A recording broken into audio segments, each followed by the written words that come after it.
Alright guys, TacticalRab back again today. I hope you're doing well and enjoying your day so far. A huge day in the Valorant world yesterday. So much drama, a lot of it related to Yay and the Cloud9 situation. Sources say Yay is gone, has been released from his contract and it is over. Yay's going to go to a new adventure, and Marved is being considered as a potential replacement for Cloud9, with other roster and role changes potentially just around the corner as well. Very much enjoyed your thoughts in the comments below. Hit the like button if you enjoy. Subscribe if you are new as always. I'd greatly appreciate it. A nice tweet here from Foxy9 and TenZ, well, two TenZ on Twitter last night. Some cool graphics as well of the Sao Paulo lock-in event over the last few days. We'll discuss the matches of today in a couple of minutes time here because they are absolute bangers. Before then though, we've got to talk about this. Now, I don't want to go into detail on all this drama because it's an absolute mess and it's personal life type stuff, but it was kicking off yesterday and we've got to discuss some of the details here because SicK was getting very involved in it, and we saw even yesterday SicK was just going absolutely, like, he was going ballistic on Twitter, right? You know, he was talking about the whole riot shenanigans and Sentinels and the frustrations of not getting allowed into the event, and then he was talking about lawyering up, and I think this came about due to his presumably former girlfriend, his ex now. He saw a picture of him with another girl while he was in Brazil, and I guess she thought that he was therefore cheating on her, and then she like went pretty ballistic, did a load of tweets. I think even there was tweets flying around as if she'd like smashed up his PC or something. I don't know if that's true or not. And then even this guy that SicK was staying with in Brazil says that actually it wasn't even true. He wasn't even like, you know, getting with this girl, like that he wasn't cheating on her with this other girl that he was with in Brazil. Like it was literally just a picture or whatever. So nothing happened. It was just a photo. And then like this is the Kasubi girl was his like ex-girlfriend as it is now, because they had this very public breakup on Twitter yesterday. And her Twitter account has since just been straight up deleted and deactivated. Like it was going absolutely mad. And part of it was down to this, and I don't want to share all the screenshots here. They probably exist somewhere in perpetuity on the internet. But NRG Seth, right, Seth Fowler, he came out because he'd been talking with this girl a couple of months ago and came out to defend SicK really, because SicK was getting ragged on Twitter for cheating on his girlfriend while he was in Brazil, and that's what she had said. However, he came up with the receipts really of when he talked to her a few months ago. This I believe was late January, so about a month or so ago, where she discussed at the time that they were in an open relationship. She was seeing another guy and she would be happy for him to see other girls if he like told her or something. But it's like if they were in an open relationship and she's seen other guys, like, okay, I don't know, I don't want to go into the details of personal lives, but I know that Seth Fowler's perspective was that, you know, at the end of the day, can she really get too upset about this even if anything happened? So I don't know, absolute mess. And the account ended up getting deleted regardless, and then SicK came out and says, you know, I'm okay, like I fly home today, vamos, the social media I can handle, guys. I'm just making it clear that I'm, you know, all well. So hopefully all is well with SicK. I know that he's been going through it the last, you know, couple of days, and there's no surprise as to why exactly, but hopefully he's doing all right and, you know, can get back and just get some good rest and stay off social media for a little while, because I think that would help probably most people in this situation. So, yeah, it was like a really public just fallout during all the matches, and it just felt, you know, looking back on it, feels unfortunately unnecessary, but these things just happen on Twitter from time to time. So that was just the top level. There's more to it than that, but I don't want to go into the weeds here, because what I really want to talk about is rostermania. So last night it was confirmed that Moist Esports are officially in Valorant after Ludwig joining Charlie and the Moist Critical, you know, kind of team the other day. And Moist Critical the other day, like they are now officially entering with the Breakthrough team. So, I mean, look at this phenomenal graphic here. The Moist Moguls are officially a team. So, Flyer, Sim, Proto, Brock, and Thief, the guys that are Breakthrough, they are now playing under Moist Esports. And they play Turtle Troop tonight, I believe. So, exciting stuff. Now, the mad thing about this is that as they were confirming this, Yay was in the process of getting released by Cloud9. And as he says here, you forgot me. And actually, George Geddes had to come out and confirm on Twitter that indeed no, Yay is not joining Moist Esports. I think Ludwig gonna have to do another subathon for him to afford that one. But yeah, Kanpeki also tweets out here that he signed a contract, and indeed that will be with TSM. Like we talked about this a few days ago now when Kanpeki was spotted in the lobby with TSM gone. So you know, yeah, heard it here first type thing, but now it's been confirmed by Purist that that is what's going on, and Kanpeki to TSM is a thing. Hazed is gone. Where Hazed goes, we don't know. There's some rumors going around why they've made this change. We we don't know, and I discussed this in more detail, but we've got a bigger roster change to discuss, and that is on the Cloud9 side of things. Now, as George Geddes confirms, no, Yay is not joining Moist, and everything you'll see in their Twitter profiles is just bait, as of course is obvious, really, but, I guess it has to be said, and George confirms it here, but he also goes on to confirm the following: it is done. Yay has parted ways with Cloud9. This, of course, was first reported by Purist the other day. Then George said, I don't know, but they're considering changes. And now he says it's done, and Yay is gone. Now, is this a decision for Cloud9 to say, Yay didn't perform, he's out of here? I don't know. We don't really know. I doubt it. Like, my feeling is that given the way that esports is right now, and the salaries involved for some of these players being absolutely immense, that this might be coming down to money, at least in part. I don't know if that's the case entirely, but they paid a big buyout for Yay, and then they're probably also paying him, like, I don't know, 50k a month or something. I don't know what his salary is, but we heard the rumors the other day that, like, we're talking North American salaries are often 30 to 40k a month, so Yay might be certainly in the upper echelons of that, which is, of course, absurd money, right? And given the fact that Cloud9, they don't have the sponsors, right, and the crypto stuff's fallen off a cliff and all this,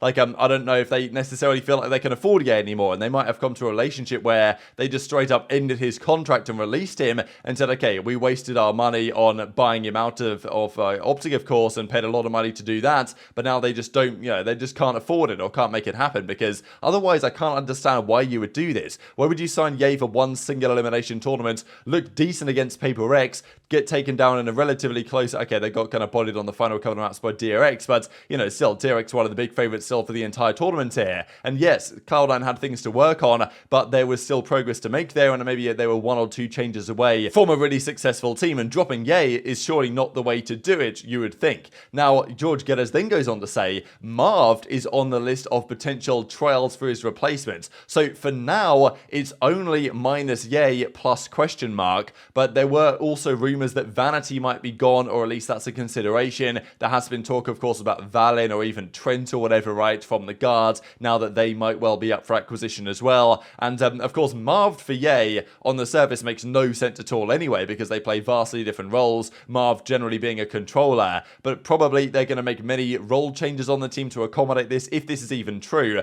because Marved says, now we know that Marved and George Geddes have a bit of beef from last off-season after everything that was going down with Marved, but Marved says, man is just guessing, so basically just, denying that he's in the conversation to join Cloud9 by, getting indicated that he is by George Geddes. He reckons that's not really the case, and if we look at his profile here, we can see that Marved, Moist Esports, Valorant player for Moist Esports, and then we see Yay has the same thing. So they're obviously joking around here, but to a certain degree, are they considering teaming up somewhere? Wherever that might potentially be, and also, where could it potentially be? Why is this happening with Cloud9? Like, I don't know, like, how many bad decisions they want to make? I just don't understand. I'm not saying this is necessarily a bad decision, but they're admitting their massive mistake by doing this, right? By, by releasing Yay now, after doing what they did over the last few months. Like, they're admitting they made a big mistake somewhere, regardless of whether that's a team thing, whether it's a money thing, whatever's going on, I don't know, but I'm guessing Zellsis and zyppan are going to stay. Maybe there's more changes to come. It's really difficult to read into what's happening here, but intrigued to your perspective in the comment section below. And also, where does Yay even go? Like, is there any other team in tier 1? Is EG going to sell their entire roster to try and afford Yay? Or, maybe,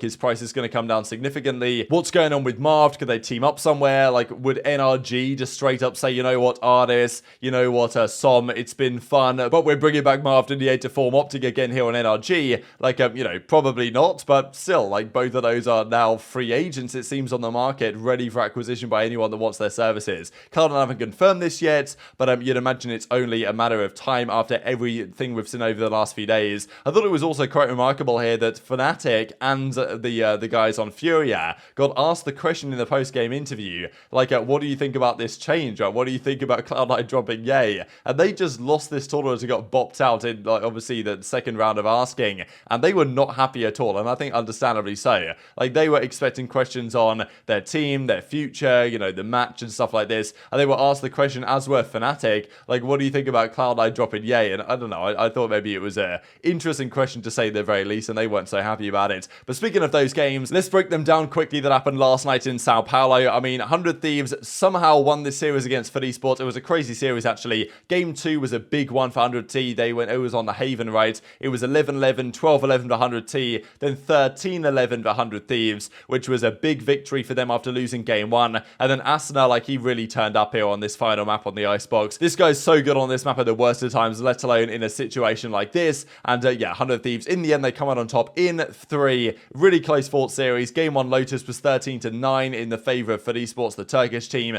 13-11 back for 100 Thieves, and then 13-8 in the Icebox with a good defensive side that put them out of contention. So great series, good performance from both teams. 100 Thieves still with a lot to improve on, and they will have to improve when they play Fnatic. This was an absolute banger though. Furia, of course, Brazilian team up against Fnatic, and it was an interesting series. Like, this went to so many overtimes here on this first map. Fnatic eventually took it 18-16. It was absurd, and eventually, like, there wasn't quite enough that could be done. Chronicle gets the final kill, and that is game 1. Game 2 was more comfortable for Fnatic in the end. They won this ascent 13-9. Still a very close series though, so impressive fight by the guys on Furia. I thought they played very well, Muzera and co especially. Game 1 he had 34 frags, it was unbelievable. But over the course of the series, it was Leo. Durka didn't even have his greatest series by the rating, but this team just has way too much firepower right now. So, I mean, yeah, like, anyone on this team can turn up. Leo was top fragging on the Sova, or top, rating on the Sova. That goes to show. And, I mean, yeah, these are the matches then for today. So immediately, Fnatic are back in business again